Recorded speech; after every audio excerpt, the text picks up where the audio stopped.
Liverpool's always had a strong tourist industry, but in the last 40 years, that's gone off the scale compared to what it was.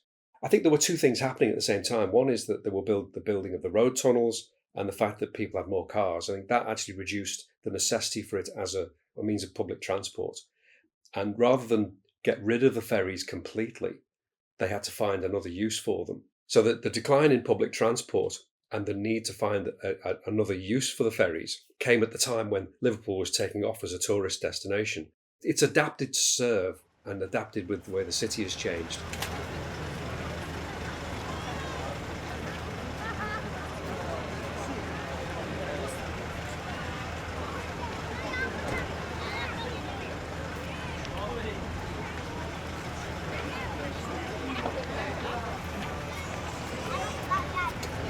Buzz around, the vibe around the ferry terminal now is exciting and it's uplifting. The river's always been there, but what's changed is this joy of people going there because they want to go there. It's such a welcoming place compared to what it was. I think that the city has grown up around the river. While the city was in this transition, when the docks closed at the pier head, the void that it left, the romance died at that point. I think that's when the city was losing its sense of direction. But the civic pride has increased alongside the regeneration of that area.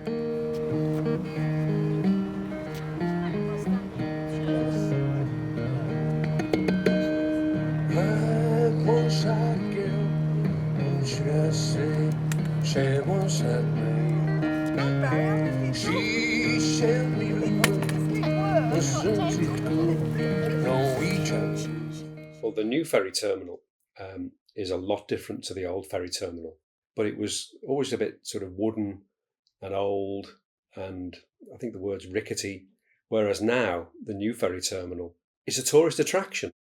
Totally different marketplace, totally different clientele, and an altogether much more pleasant experience. What you have to remember is that the pier head area was the major bus terminal. It was the point at which all of the radial routes merged into the city. And it was the terminus. Every bus came into Liverpool with the words pier head on it. In terms of sights and sounds, you'd have had buses, engines revving and drivers moving in and out, vehicles in and out, and a ferry every 5 minutes, a hub for conversation and community of people changing and moving, but for work. When I look at the pier head now, the only buses that appear there are these open-top tour buses, local tours going around for the Beatles and for the football stadia and the like. And that's an interchange place for tourism. There we are, I'm done. Beatles! I'm sitting. No, sorry. Come on. If you just wait here, There's no single seat upstairs, folks. Just coming in now, don't worry. Just coming in now, sit okay? Hey, how you doing? Are you on the one with us? Evidently, they're not on this one. People and the place itself on the ferry terminal. These would be people going to work. I think very little conversation. You think of a crowded tube station or a busy railway station. This is a place of embarkation, like getting out of necessity going from A to B. And I don't think there'd be elated conversations about where we're going and what we're doing.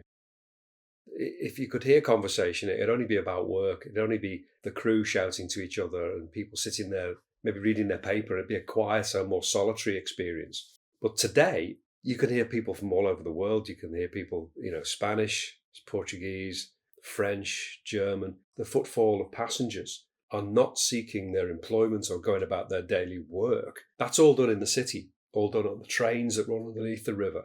So anybody coming to the area now is going to be somebody that's purposely going there, not as a derived demand for public transport, but something that's an elective decision. I want to go and see Liverpool because of the ferry.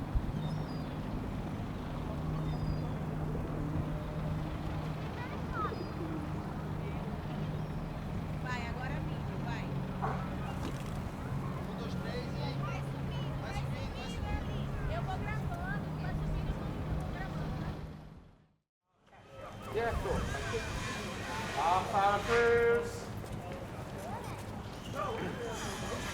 All kids go free today. Bring your stroller on board for a half-hour cruise. Bars open, toilets on board. Half-hour cruise. Girls. There was no reason to go to the Albert Dock. It's like it was literally a grey area, a no-go zone. In the last 40 years, well, they've literally breathed life back into the area. They've turned it into a place where people want to go. They've put houses there. They've put dwellings there. They've actually put people back into the area that was once, it was an embarrassment. The transition and what's changed is that people aspire to live there. I found it really strange when people were moving into the area, moving into the Albert Dock, buying property on the Albert Dock. And I'm thinking, why do you want to live here? And they were saying, this is incredible space. Can't you see it? And I it took me years to realise that the buildings had always been there, but I'd never noticed them. Suddenly we could go to Hartley's Wine Bar and we could go to the Pump House. These were places that you could go and you could have a night out. And that area has transformed out of all recognition.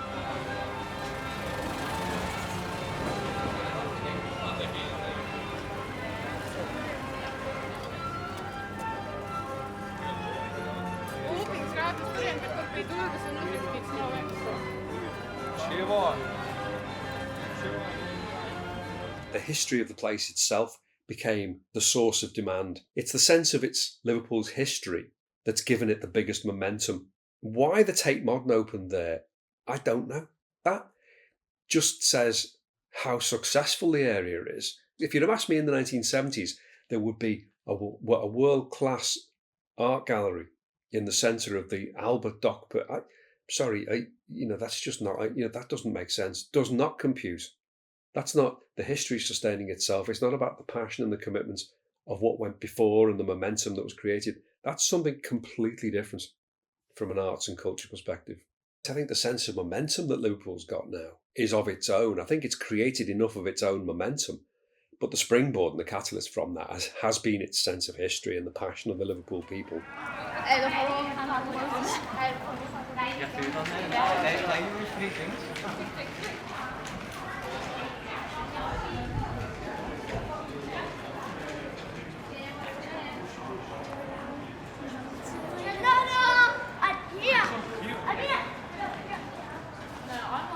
I would hear cars, traffic on the river, foghorn. You would hear little else. What you'll definitely hear that you wouldn't hear before, the sound of people's feet. It's people crossing the road. It's literally from the Albert Dock to the Chavasse Park. That's one of the busiest road junctions with people crossing from the Hilton Hotel. Who'd have thought we'd have had a Hilton Hotel in Liverpool to the Albert Dock? It's the sound of people talking. There's an excitement about the place now. You'd still hear traffic, you'd still hear the buses, you'd still hear the noise of the city, but you hear people and you hear footfall.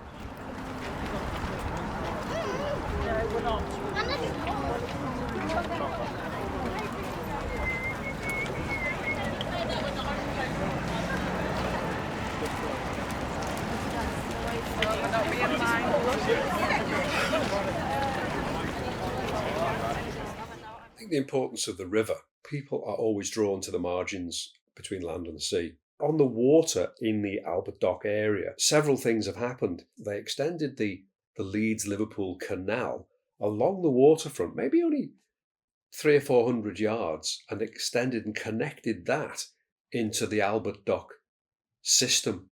You can sail your narrowboat through from Leeds all the way down through the Leeds-Liverpool Canal into the Albert Dock Basin.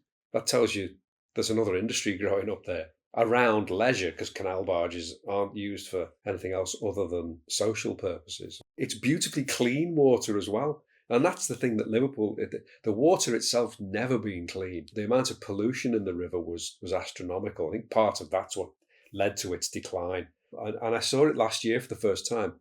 People playing canoe hockey, like water polo with canoes. What's all that about? And they were paddling frantically, knocking a ball in and out of hoops. So people can actually swim in the Albert Dock and will grace themselves with a mooring for their luxury yacht. It's definitely a place of leisure.